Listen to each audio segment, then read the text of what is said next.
Hola, hoy vamos a ver un tema muy finito que es parto pélvico.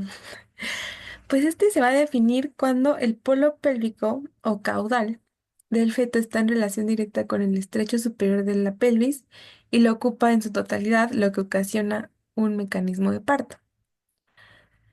Bueno, en la epidemiología, la mayoría de los que nacen pélvicos son menores de 28 semanas de gestación. Entonces, por lo tanto, va a ser muy común que lo encontremos en bebés prematuros, porque como que los están tan chiquitos que no se pueden voltear. Y ya, después, en la 32 semana de gestación, ya el 16% únicamente nace pélvico, porque a partir de la 36 es cuando van adoptando su posición final en la que van a nacer. Y los bebés a término es muy poquito, es muy rara. Y solamente se considera anómala, eso tal vez sí es, puede ser pregunta de examen, que solo se considera anómala si es en un bebé a término. Si es en un bebé prematuro, no se considera anómala, es normal que nazcan así, pero en un a término sí. Ahora, factores de riesgo los vamos a dividir como maternos y fetales. Los maternos, la mnemotecnia es empate y la última E es una M, pero voltea empate. Entonces, E de embarazo múltiple, M de multigesta, aquí me equivoqué, puse la M seguida, M de miomas, P placenta previa. Este, a veces por la situación en la que se inserta la placenta, el bebé no se alcanza a voltear.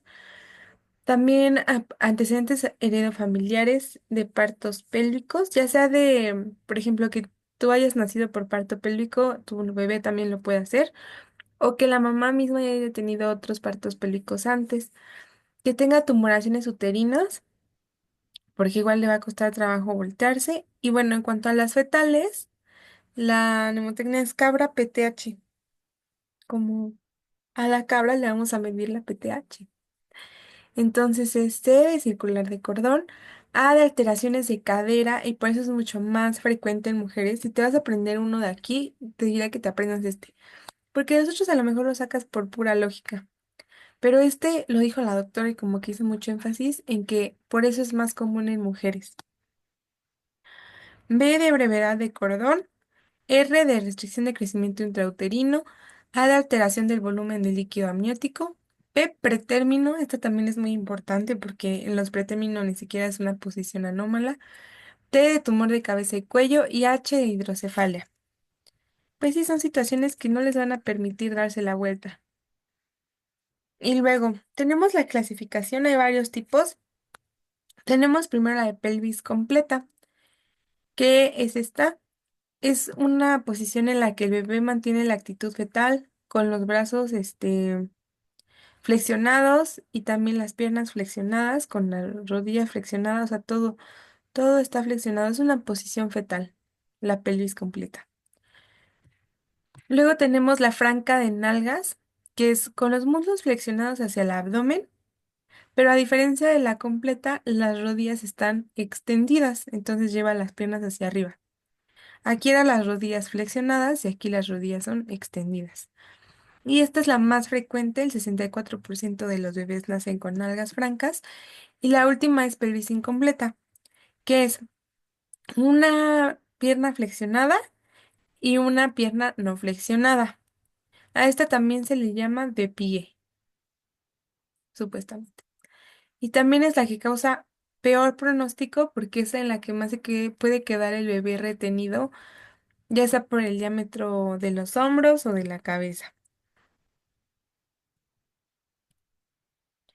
Bueno, el diagnóstico lo vamos a hacer, número uno, por la palpación con las maniobras de Leopold, donde vamos a ver lo que ya tú sabes: posición, presentación, situación, altitud. Em, pues aquí lo que nos interesaría más es pues la presentación, ¿no? Encontrar las pompis abajo y la cabeza arriba. Y también hay que ser muy cuidadosos en sentir si tiene hiperextensión cefálica, o sea que ve como aquí tiene el cuello dobladito, que el bebé tenga el cuello bien extendido, porque eso nos habla de que ya tiene daño en la médula espinal. y tal vez no puedan nacer por parto, necesitaría hacer una cesárea. Luego, siempre hay que estar monitorizando la frecuencia cardíaca fetal y en caso de que la sintamos superior, o sea, si te acuerdas, cuando tomas la frecuencia cardíaca, siempre está como que en los flancos. Pero si ahora lo sientes al revés, lo sientes acá en los hipocondrios, pues seguramente está hablando de que el bebé está volteado. Entonces, bueno, después el tacto vaginal. Ay, el tacto vaginal es cuando ya está en trabajo de parto y nos va a ayudar, número uno, a distinguir entre la mano y el pie. Yo creo que sí se distingue cuando es una mano y cuando es un pie, pero lo describen como que el pie tiene talón, tiene malleolos más cortos que los dedos de la mano, que son más largos, y que tampoco puede hacer oposición del pulgar como en la mano, pero yo creo que es muy fácil distinguirlo. También puedes encontrar las nalgas, el ano y el sacro en línea recta con las tuberosidades isquiáticas. O sea, vas a encontrar las pompis y le vas a tocar ahí en medio, vas a sentir el ano y después vas a empezar a sentir las prominencias óseas. Después también vas a encontrar el surco interglúteo, la rayita, y entre ese surco interglúteo vas a palpar y vas a sentir el coxis, que se siente como una prominencia triangular flexible, y encima de ese coxis, 3 a 4 preeminencias óseas que son la cresta ilíaca. O sea, vas a seguir el surco interglúteo y ahí te vas a encontrar con las vértebras, en pocas palabras. Ahora, esto yo creo que tal vez sí lo puede preguntar, que de qué dependen las variedades de posición. Si te acuerdas, cuando hablamos de un parto normal, el eutóxico, que es cefálico y todo eso, este, mm, decíamos que la variedad de posición depende de la fontanela mayor o menor. La menor, la de rombo. Entonces, aquí las variedades de posición dependen de la prominencia sacrocoxígea, que dijo que no va a preguntar variedades de posición, o sea, que no le tienes que decir sacro derecha anterior, o sea, que no va a preguntar eso, pero a lo mejor sí podría preguntar cuál es este el punto de reparo que dice. Y luego, pues es muy fácil, se le da el nombre sacra, antes ves que le decíamos occipito, aquí es sacra, y ya dices izquierda, derecha y anterior o posterior. Y luego, diagnóstico por imagen, pues también se puede hacer con ultrasonido, TAC o resonancia magnética. Y luego, sigue el mecanismo de trabajo de parto, que esto se ve como muy difícil y muchas cosas, pero ya al final te lo resumí en nada más este cachito. Pero te fui poniendo paso por paso para ponerte una imagen y que te lo imagines. Pero no te lo tienes que ir a... O sea, ahorita haciendo la historia en tu cabeza, pero al final te voy a decir cómo te lo aprendas. Entonces, mecanismo de trabajo de parto. El paso número uno es la acomodación. Ay, aquí quiere decir del polo caudal o del polo pélvico al estrecho superior. Y hay una disminución del diámetro vitrocantérico, o sea, el diámetro de la cadera, pues, porque el bebé se apelotona, o sea, se pone como dobladito, pues. Y se va a orientar oblicuo a la madre, o sea, oblicuo a la pelvis de la madre, como de ladito. Después sigue el descenso y encaje con asinclitismo posterior. Esto de asinclitismo posterior quiere decir que el pliegue interglúteo del bebé va más hacia el pubis de la madre, o sea, va más hacia adelante. Y decimos que está encajado cuando su diámetro vitrocantérico, o sea, de su cadera, que es aproximadamente 9 centímetros, de 9,5. No tienes que aprender eso. Está en el plano 2 de Hodge. Cuando ya llega al plano 2 de Hodge, ya es que está encajado.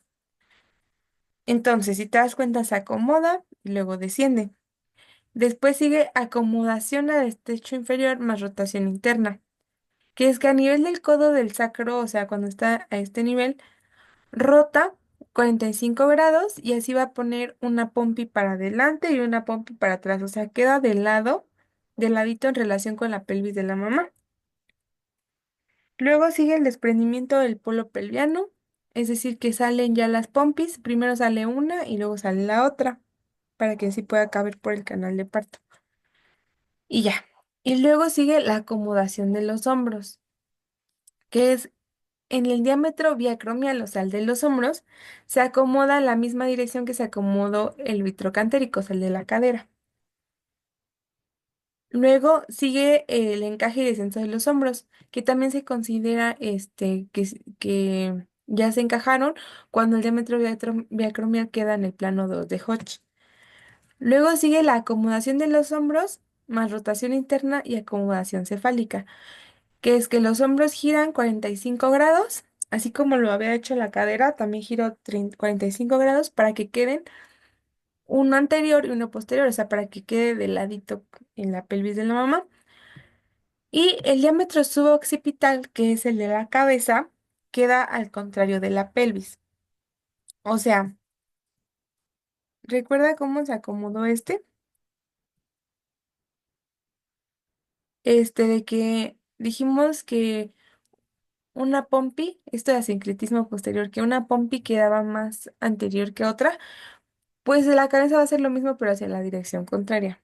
Por eso dice que queda al contrario de la pelvis. Si te das cuenta, queda mirando como hacia acá. Y luego sigue el desprendimiento de los hombros y el encaje cefálico.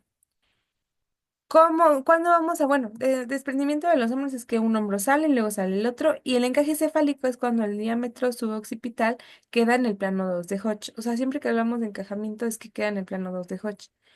Y luego sigue acomodación de la cabeza y rota para poner, ay, ¿qué quise decir? Rota para poner, ah,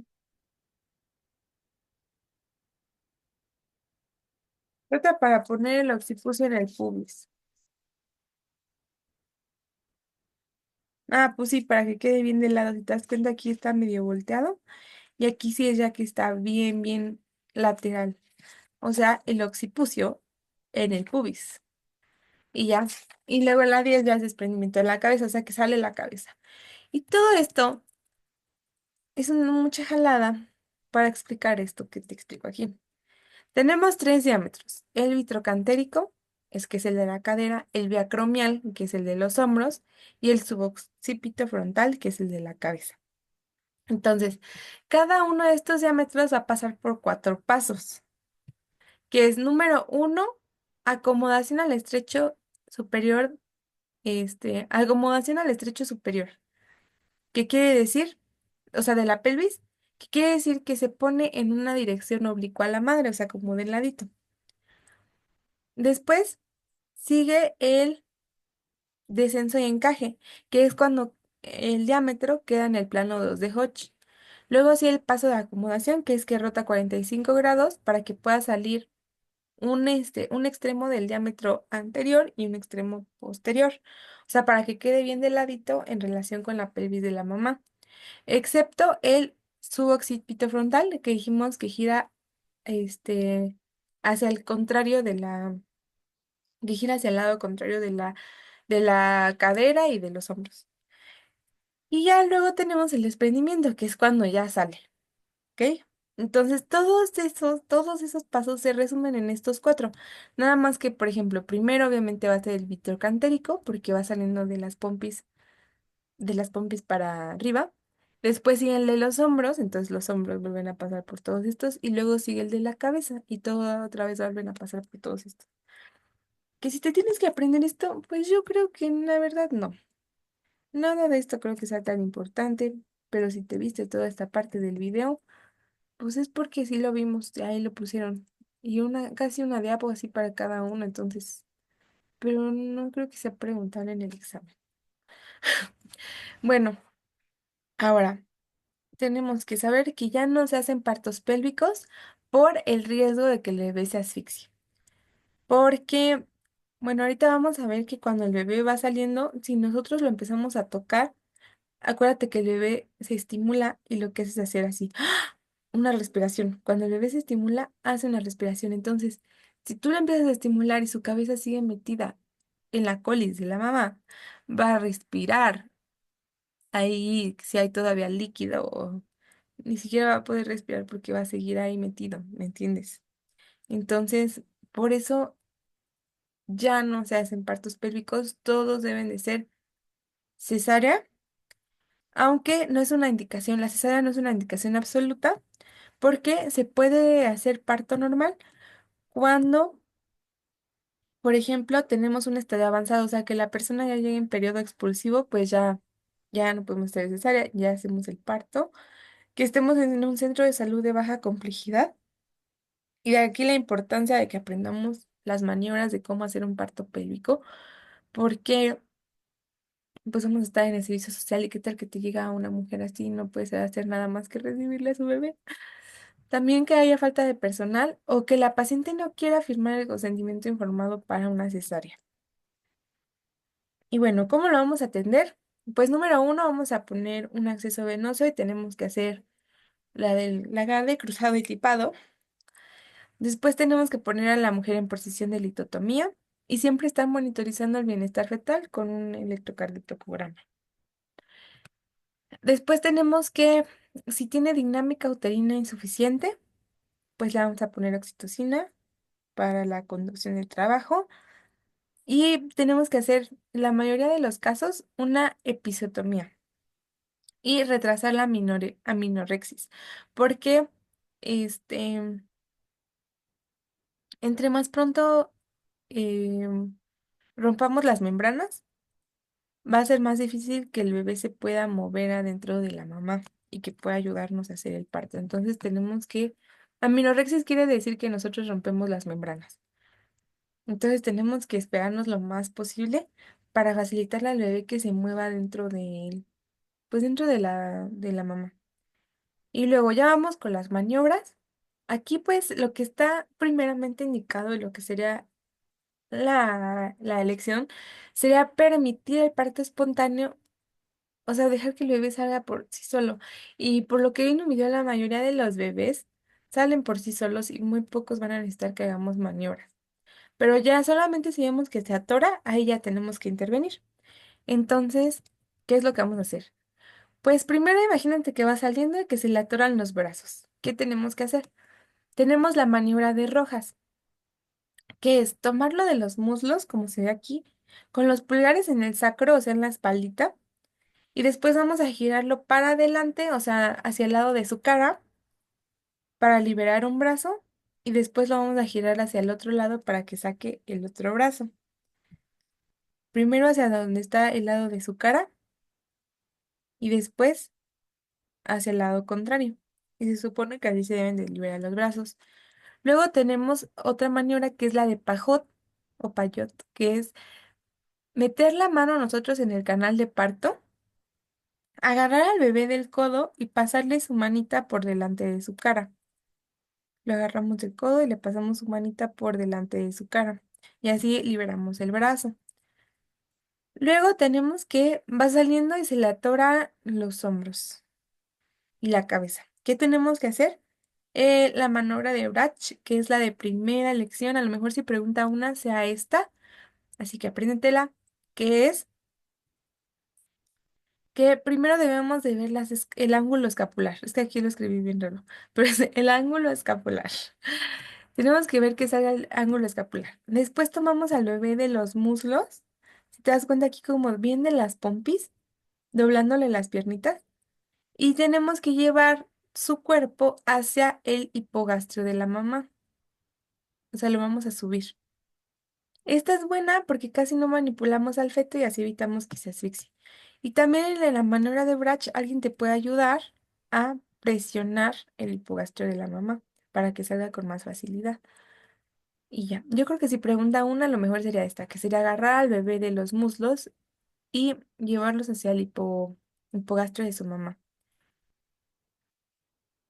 Y después tenemos que la cabeza es la cabeza es lo único que se atora. Entonces, aquí, ¿qué tenemos que hacer? Tenemos, por ejemplo, la maniobra de Praga, que es tomar las piernas con una mano y la otra ponerla agarrando la nuca por detrás del cuello, o sea, como que fijar el cuello, pero con la mano por detrás de la cabecita del bebé. Y después tenemos que hacer ligera tracción y llevar después todo el cuerpo hacia el hipogastrio. Esto de llevar el cuerpo hacia el hipogastrio sirve porque si te das cuenta aquí es como una resbaladilla, entonces cuando tú jalas al bebé para arriba, hace como palanquita y es más fácil que salga.